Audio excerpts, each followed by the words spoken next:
20 с небольшим лет российскому страховому рынку, и за 20 с небольшим лет мы не стали большим страховым рынком.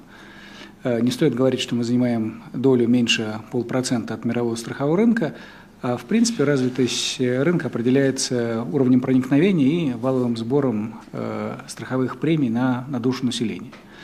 Собственно, а с этим у нас не все очень хорошо, и в первую очередь с уровнем проникновения страхования в страхование физических лиц. К сожалению, меньше 10% всех граждан нашей страны последовательно пользуются услугами страховых компаний. Я имею в виду в первую очередь страхование домашнего имущества. Собственно, про ОСАГО не имеет смысла говорить, в данном случае не та тема. И, собственно, пример того, с чем нам пришлось здесь столкнуться, он подчеркивает то, что государство в очередной раз призвано играть свою социальную функцию, это, безусловно, нужно сделать, но в то же время выплата возмещения пострадавшим за счет средств федерального и регионального бюджета, оно не пододвигает граждан, не мотивирует граждан к тому, чтобы граждане занимались страхованием своего имущества сами. Собственно, отсутствует внутренний такой риск-менеджмент. Не нужно мне самому оценивать свои риски и пытаться их распределять, страховать, если я могу надеяться, что в случае вот такой вот беды государство придет на помощь. Честно говоря, предполагаю, что и это трагическое событие не в значительной степени отразится на сознании людей, и рынок по страхованию физических лиц не вырастет у нас в разы. Трагично и, наверное, очень показательно для страхового сообщества событие в Крымске будет иметь те последствия, что при полном расчете величины убытка я предполагаю, что для страхового сообщества в целом события в Крымске, вообще события в Краснодарском крае будут являться в совокупности самым крупным убытком в истории российского страхования. Собственно, если только 5 миллиардов по пострадавшим посевам и сколько-то миллиардов, предполагаем, предварительная оценка будет выплата только у одного САГАЗа, я предполагаю, что в совокупности это будет самый крупный убыток на российском страховом рынке. И в первую очередь это убыток, который затронул не одну, не две страховые компании, а затронет большинство игроков на рынке. Собственно, мы привыкли рассматривать Россию как территорию в наименьшей степени подверженную природным катастрофам. Собственно, посмотрите на карту Родины. У нас немножко нас трясет где-то на Алтае, причем в тех регионах, которые не густо населены и не имеют сильной промышленности, нас трясет на Сахалине, но, собственно, события там носят достаточно редкий характер. А основная часть страны, если подвержена каким-то наводнениям, то, как правило, даже в период весенних паводков нельзя слышать о событиях столь значительных, как события одного крупного дождя.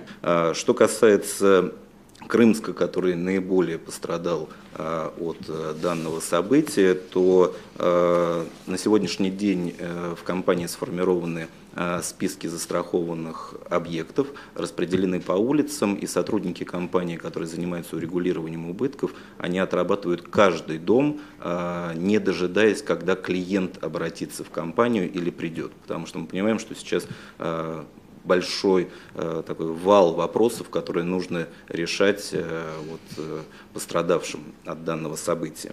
Что касается поселка Нижнебаканский, то в этом поселке организован мобильный офис, который также работает с гражданами по заявлениям по данному событию.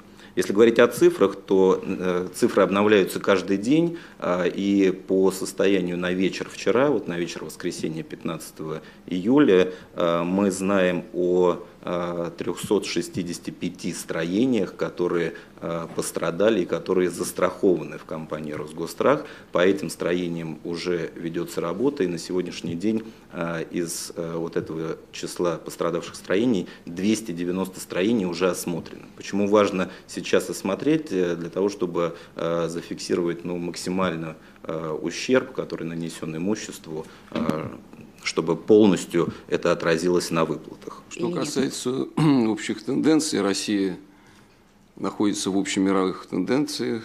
Что касается чрезвычайных ситуаций и природного и техногенного характера во всем мире за последние 50 лет, и Россия не исключение, прослеживается четкая тенденция нарастания ущерба от чрезвычайных ситуаций. Причем здесь, так сказать, тренды таковы, что материальный ущерб нарастает ускоренным темпом, что связано прежде всего, конечно, с увеличением производства, увеличением плотности застройки и так далее, увеличением населения и так далее, совершенно объективные тенденции, ну и расположением значительной части мощностей и населенных пунктов в зонах риска. 2/3 производства мирового находится в зонах риска. Россия то же самое, не исключение. В этом отношении, кстати сказать, надо упомянуть, что Россия, в общем-то, является страной, которая, в общем, находится в довольно высоких зонах риска, хотя не таких, как и развивающиеся страны, но, тем не менее, все-таки у нас 20% территории это сейсмоопасные, в частности, например, такая территория, о чем кто мало подозревает, как, например, Татария. У нас треть территории это территории, подверженной риску наводнений, ну и помня про наши леса, мы понимаем, что эта территория подвержена пожарам. У нас значительная территория подвержена риску подтопления, не затопления, а подтопления. Это огромная проблема во многих населенных пунктах, ну и так далее. Не буду говорить про сходы, так сказать, там лавин и сели и оползней. Что касается материального ущерба, что касается статистики погибших, во всем мире прослеживается в глобальном плане, прежде всего в развитых странах, тенденция снижения числа погибших, но при этом рост числа пострадавших тоже по тем же причинам. Что очень важно в отношении ущерба и соотношения с долями ВВП. Вообще говоря, довольно любопытная вещь. Если говорить именно ВВП, именно о валовом продукте, отношении ущерба к валовому продукту, в среднем эта цифра составляет примерно порядка 0,025% к валовому продукту, если вести речь о прямом материальном ущербе. Это примерно, кстати, та же самая цифра и по России проверяли. Но беда заключается в том, что ВВП для этого крайне плохой показатель.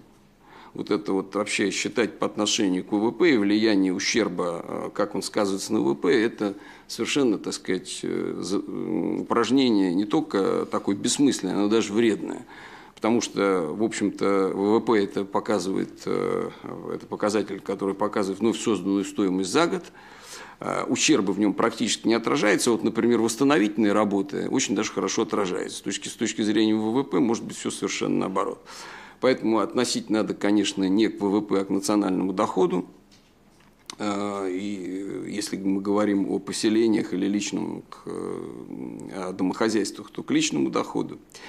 Что касается страхования, я полностью поддерживаю наше уважаемое страховое сообщество, считаю, что просто беда России заключается в том, что мы в этом важнейшем для нас вопросе полностью проваливаемся. Дело ведь не только еще в том, что мы из-за того, что у нас слабо развит страховой рынок, что мы не можем в должной степени возмещать, так сказать, тот ущерб, который возникает. Но беда еще заключается в том, что страховые фонды – это же прежде всего и источники длинных денег наряду с пенсионными фондами, а это в том числе и инвестиции в защитные сооружения, помимо всего прочего. не говоря о других инвестициях. Поэтому, в общем, вопрос архиважный, и тем более нам нужно иметь в виду, что если даже в мире, например, разница между общим ущербом и застрахованным ущербом, она возрастает и на сегодняшний день составляет примерно 1 к 5, 1 к 6, то у нас-то просто это несопоставимые цифры. Поэтому, конечно, необходимо это решать. Мы планировщики, мы сейчас в Крымске или вот после чрезвычайной ситуации вряд ли что можем сделать. Сейчас это место, где должны работать спасатели, оперативные службы, страховщики, медицина и так далее, и так далее.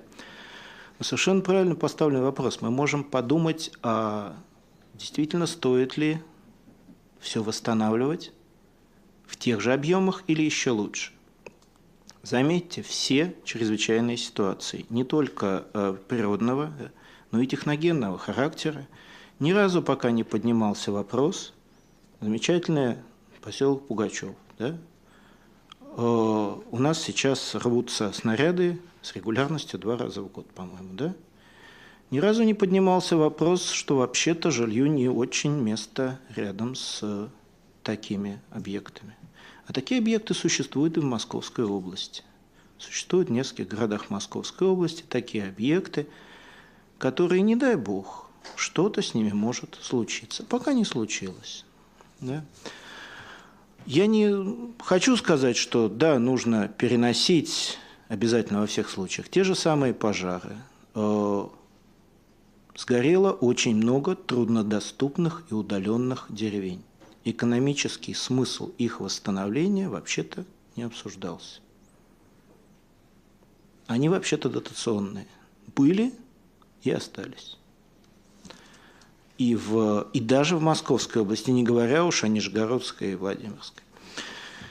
Это вот как бы простое. А не простой вопрос, конечно, сложно подходить в экономических категориях к планированию городов и к планированию территории в целом.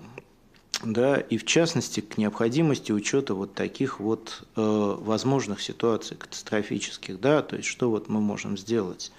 Да, конечно, мы должны это учитывать.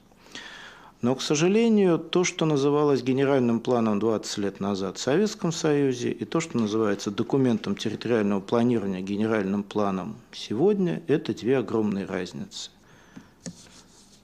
Я не знаю, я скачал с сайта города Крымска, городского поселения Крымска, вот эти 3 листочка.